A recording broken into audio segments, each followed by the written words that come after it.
Fala pessoal, tudo bem? Boa tarde, muito prazer, eu sou Hugo Pereira, sou o diretor-geral da Orion aqui em São Paulo, uma empresa que esse ano completa 55 anos de atuação, já a nível nacional e internacional. A gente tem aqui grandes parceiros, como é o caso do Abel, da InfraSpeak, o pessoal da TEG também. E a gente tem um grande desafio hoje de falar como que na prática a gente consegue incorporar a inteligência artificial e o IoT na operação de Facility Management. Mas antes eu queria fazer uma pergunta. Quantos de vocês aqui trabalham diariamente na área de Facility Management? Podem levantar o braço. 1, 2, 3, 4, 5. Acho que viemos no evento errado, Abel. Pessoal, alguém aqui não sabe o que é Facility Management? Pode levantar a mão na boa. Estevam não sabe. Quem não sabe o que é Facility Management? Alguém tem coragem de levantar o braço? Pessoal, vamos lá. Se puder, por favor, passar um slide. Antes da gente falar, então, um pouquinho desse tema do Facility Management e como que a internet das coisas e a inteligência artificial já tem impactado esse mercado, queria rapidamente explicar o que a Orion faz. Somos empresas de serviços de tecnologia e engenharia. A gente atende principalmente nessas 6 áreas a nível nacional, seja em manutenção e obras, predial, industrial, com equipes residentes, equipes volantes, em todas as verticais, elétrica, civil, mecânica, ar-condicionados, elevadores, bombas, geradores. Então, é uma manutenção geral, um contrato guarda-chuva, seja com equipes volantes ou residentes. Da mesma forma que a gente faz esse serviço com o escopo predial, a gente também atua na área de missão crítica, só que ali com SLAs curtíssimos, né, com acordos de nível de serviço curtíssimos, chegando até a 1 hora, 50 minutos, com equipe volante. Aqui a gente está falando de data centers, salas-cofres, UTIs hospitalares, ambientes que realmente são críticos e que a gente precisa de equipamentos de altíssima disponibilidade. Também uma vertical de sustentabilidade. Não tem como a gente falar de serviços de engenharia hoje e não tocar nesse ponto tão importante que tem estado em voga aí com a sigla do ESG. E aí até implementamos no ano passado um diferencial que todos os itens do nosso portfólio já podem ser contratados na modalidade carbono zero. Então, ali a gente faz instalação de usinas fotovoltaicas, manutenção de usinas, sistemas de esgoto a vácuo também para trazer eficiência hídrica predial. Temos a gestão de infraestrutura, que é uma gestão continuada de suporte de engenharia, em que a nossa equipe técnica de engenharia dá suporte aos gestores de Facility Management, em todas as áreas da engenharia, mecânica, civil, elétrica, automação e controle, engenharia química. Na vertical de segurança eletrônica, em todas as áreas de CFTV, controle de acesso, detecção e combate a incêndios, segurança perimetral, tanto em obras, configuração, instalação e manutenção. E também as soluções IoT, que hoje, por mais que esteja apresentado ali como uma vertical à parte, eu consigo dizer com muita naturalidade que já agrega valor em todo o negócio da empresa. O Abel sabe disso, a gente fala bastante de como que a tecnologia já tem permeado a operação de uma empresa que faz manutenção há mais de 50 anos. E é bacana ver essa disrupção e como que o mercado vem evoluindo. Mas vamos lá. Para quem levantou a mão e disse que não sabe o que é o Facility Management, a Abel comentou que tinha algumas pessoas da Abrafac aqui, mais cedo, não sei se continua aqui agora no período da tarde. Facility Management é um termo criado para representar a área de negócios que cuida da operação de uma infraestrutura, seja predial, seja de um data center, seja de uma indústria. Eu dou aula de Facility Management, de manutenção predial, já há bastante tempo. Eu fiz uma pesquisa para entender um resumo do dia de um gestor de Facility Management, o gerente predial, o responsável pela infraestrutura. E essa nuvem de palavras representa um pouquinho do que é a realidade de um dia de um gerente predial. Quando muitas vezes ele sai de casa porque deu um problema numa bomba que ele precisa de resolver no primeiro horário da manhã, mas aí, de repente, o ar-condicionado para de funcionar na sala do chefe, a gente precisa de correr, de arrumar isso o mais rápido possível, aí, de repente, a gente tem um problema na portaria, a gente tem uma intrusão, ao mesmo tempo, na mesma semana, a gente tem uma manutenção preditiva, de uma análise termográfica para fazer. Então, é um emaranhado de informações. E a ideia é de apresentar para vocês hoje como que, através da tecnologia, a gente consegue organizar essas informações. Organizar esse emaranhado de termos, de problemas, que tantas vezes nos faz ter uma atividade de apagar incêndio. E muitas vezes isso acaba prejudicando drasticamente o nosso planejamento. Antes de falar especificamente do IoT, eu sei que a gente já teve algumas palestras aqui sobre conectividade, Só queria dar um passo atrás e fazer um breve contexto. Porque o IoT, da forma como a gente conhece, não é uma tecnologia tão nova assim. Ela já existe há muitos e muitos anos. Por que esse assunto está tão em voga agora? Como estamos tendo aqui um evento maravilhoso para discutir sobre esse assunto, é um tema que, de fato, está sendo discutido nos eventos de borda do conhecimento do nosso setor, mas não é um tema novo. O que é novo é a conectividade do 5G, que já tem avançado nas grandes capitais do Brasil, do mundo, e através dessa tecnologia de conectividade, aí sim a gente começa a ter a viabilidade para o IoT. Em poucas palavras, se eu fosse comparar a tecnologia do 5G com a tecnologia do 4G, ou do 3G, que a gente está um pouquinho mais acostumado, né? O 5G, a gente tem frequências de onda eletromagnética com maior potencial de transmissão de dados. Então, eu tenho uma velocidade maior. Eu consigo, por exemplo, baixar um filme, assistir um vídeo no YouTube com muito mais facilidade. Só que, em contrapartida, eu tenho um menor alcance. E, por conta de ter um menor alcance, eu preciso de muito mais infraestrutura, ou seja, de muito mais antenas. Por isso que tem sido um processo tão moroso a implantação do 5G nas principais capitais do mundo. Porque, de fato, quase que a cada semáforo a gente precisa de colocar um repetidor, precisa de colocar uma antena para garantir a conectividade. Bacana, mas por que a gente está falando do 5G? A gente já comentou de um diferencial, que é o aumento na velocidade de transmissão de dados.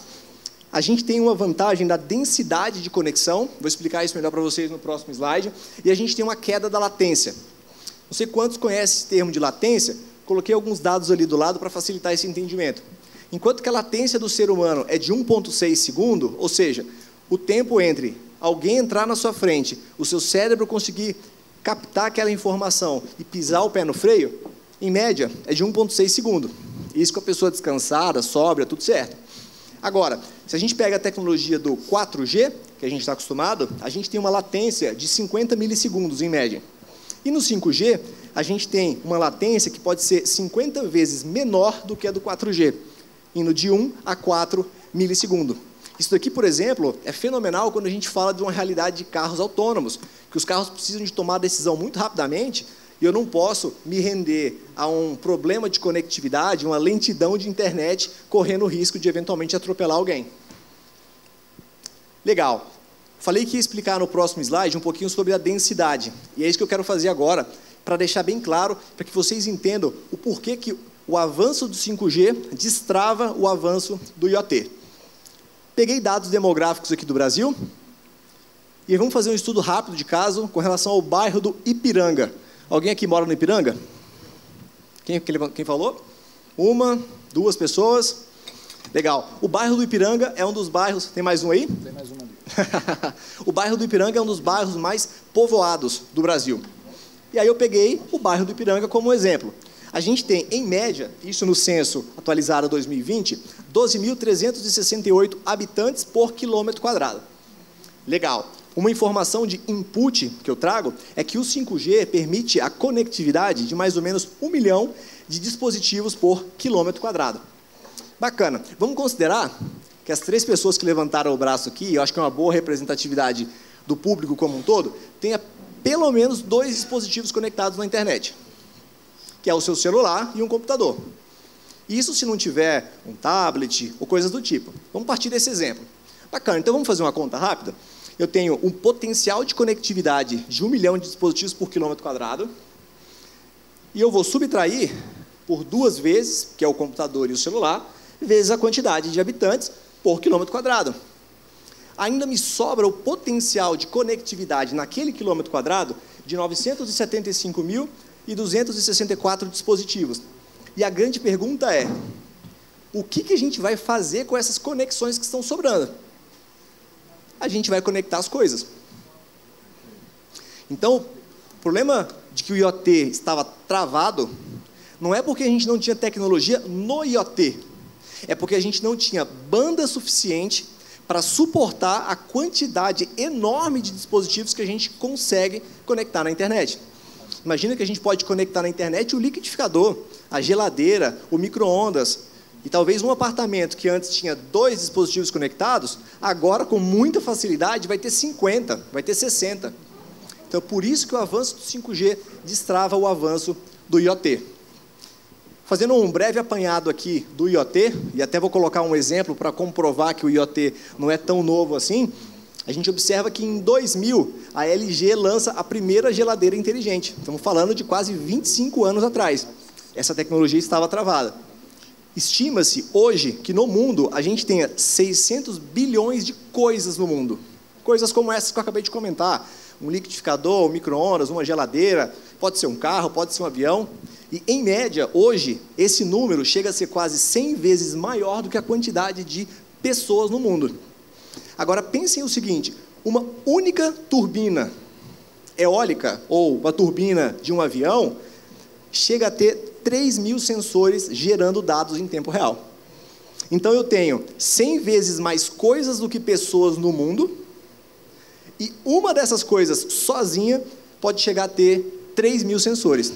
Agora vocês entendem o porquê que a densidade de conexão é uma vantagem tão grande do 5G. E olhem só que interessante, até 2030, está cada vez mais próximo, né?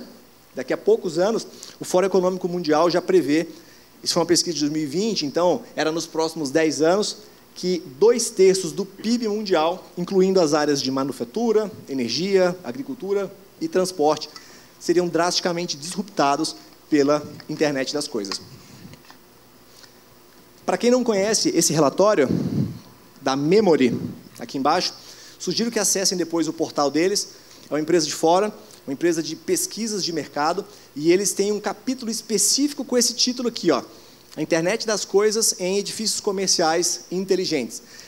E eles fizeram um mapa de todos os principais sistemas prediais, dos níveis de maturidade que a gente já tem em cada um desses sistemas. Então, aqui a gente percebe, acho que não tem laser aqui não, né, Estevão? Deixa eu ver, não?